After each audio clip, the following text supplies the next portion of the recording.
सब घर तो बाद में आएगा, फिलहाल तो रोटी नहीं है, यानी कि कुछ पेट। स्टेप बाय स्टेप मानते हुए गरीबों की तबाही की तरफ चले हैं।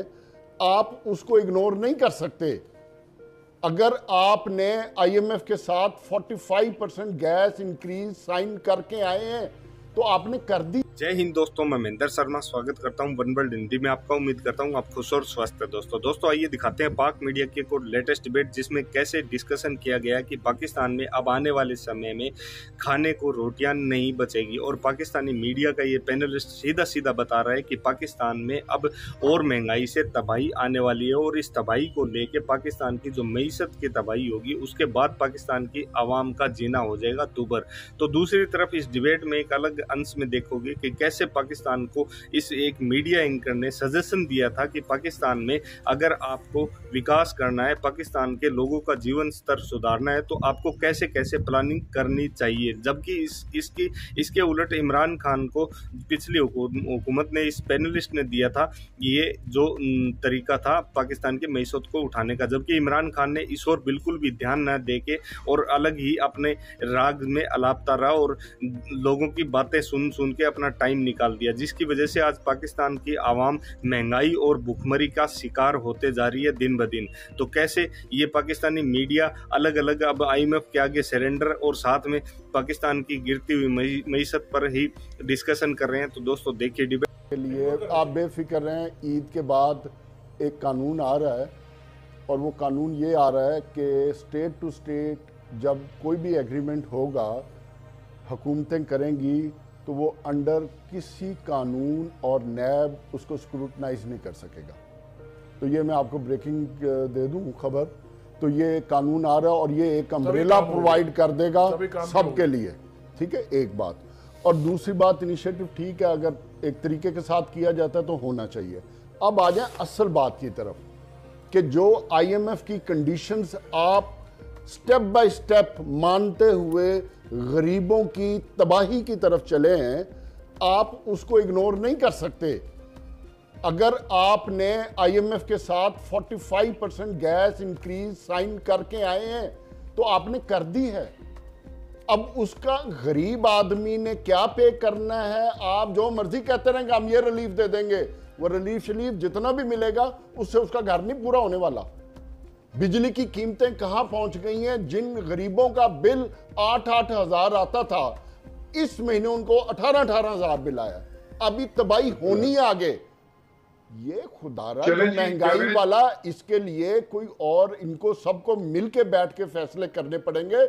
ये जो एक दूसरे पे इल्जाम तराशियां और अपनी सियासी साख बचाने के लिए एक दूसरे पे जो हम चलते हैं, ये शुरू करना चाहिए फिस्कल डेफिसिट से निकलने के लिए। देखिए, फिस्कल डेफिसिट से निकलने का सिर्फ एक ही तरीका है, और वो है कि आप अपने मुल्क के अंदर अपनी आवाम को ना जो इस वक्त ह्यूमन लाइबिलिटी बनी हुई है ह्यूमन कैपिटल में बदल दें। उसके लिए आप इंडस्ट्री को जंप स्टार्ट करवाएं। अगर आप इंडस्ट्री को जंप स्टार्ट करवा देंगे एक दफा, तो आप फिस्कल डेफिसिट से हमेशा के लिए निकल जाएंगे। कौन सी इंडस्ट्री को?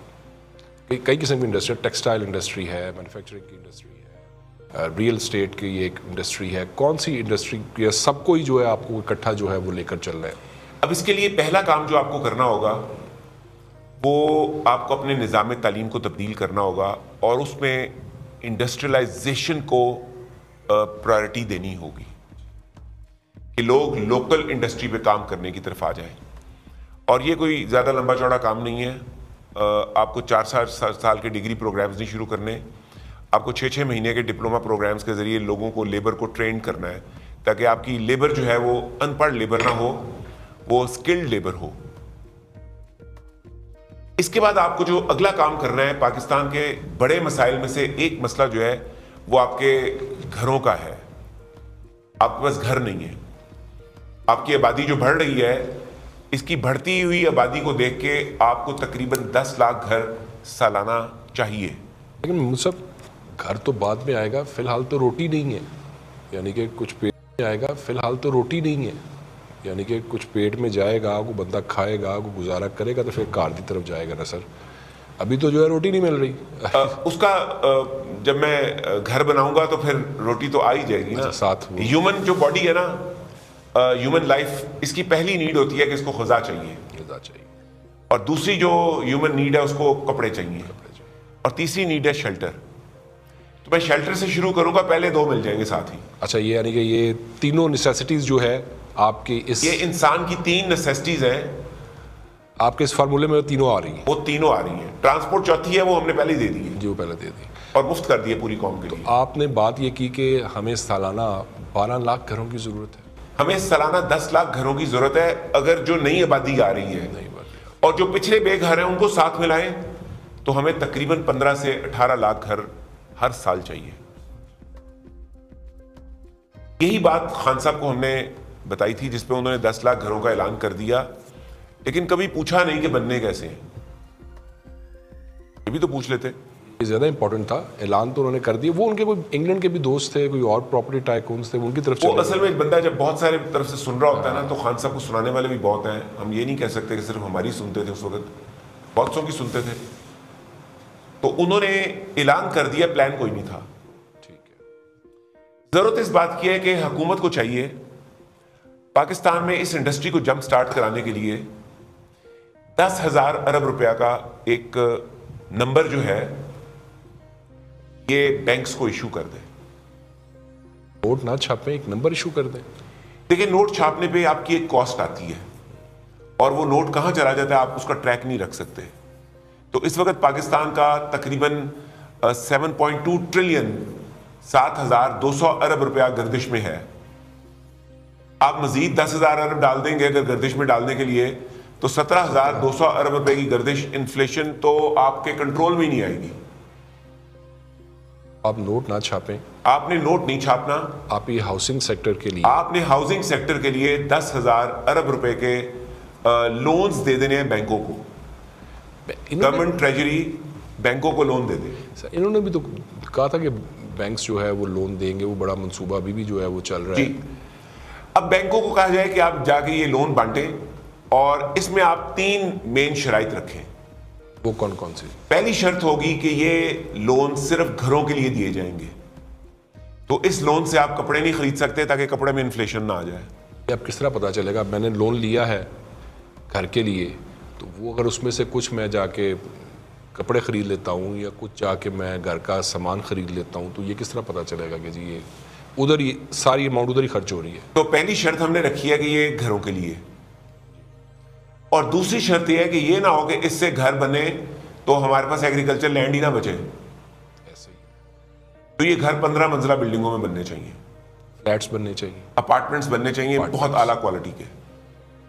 ये भी खान की थे सर, देखो क्रेडिट दे उन्होंने भी क्या सारी आइडिया वही थे, वो उसने बोल दिया, उन्होंने किया नहीं कर भी देते ना। तो पहला ये कि ये लोन सिर्फ घरों के लिए, और ये 5-5 मरले के 10-10 मरले के घर नहीं बनेंगे, ये वर्टिकल बिल्डिंगों में होगा, अपार्टमेंट्स बनेंगे। जी ठीक है। अब तीसरी शर्त आपकी जो होगी वो होगी कि ये कैश नहीं कभी किसी को मिलेगा। कैश मिलेगा ही नहीं ना, नंबर देने ने की देना। तो मैं बैंक हूं, मैंने आपके नाम कर दिया 80 लाख का कर्जा। तो अब आपके नाम मैंने पहली किस्त जो है ना वो 3 लाख की इशू की है नंबरों में। आपने वो 3 लाख की किस्त मुझसे लेके अदा कर दिया है बिल्डर को जो अपार्टमेंट्स बना रहा है। ठीक है। जब वो एक मखसूस लेवल तक ले आया आबादी बिल्डिंग खड़ी करके, तो अगली किस्त जारी हो जाएगी, और ये किस्तें नहीं, बिल्डर वो किस तरह तामीर करेगा? देखे ना, मैंने उसको दिया 3 लाख नंबर्स, पैसे तो उसे दिए नहीं। अब उसने जो वहाँ पे ईंट, रेत, बजरी, सरिया, वो सारा उसने उस लेवल तक लेकर आना है। अब वो बिल्डर जहां से ले रहा है वो वहां पे वो नंबर भेजेगा।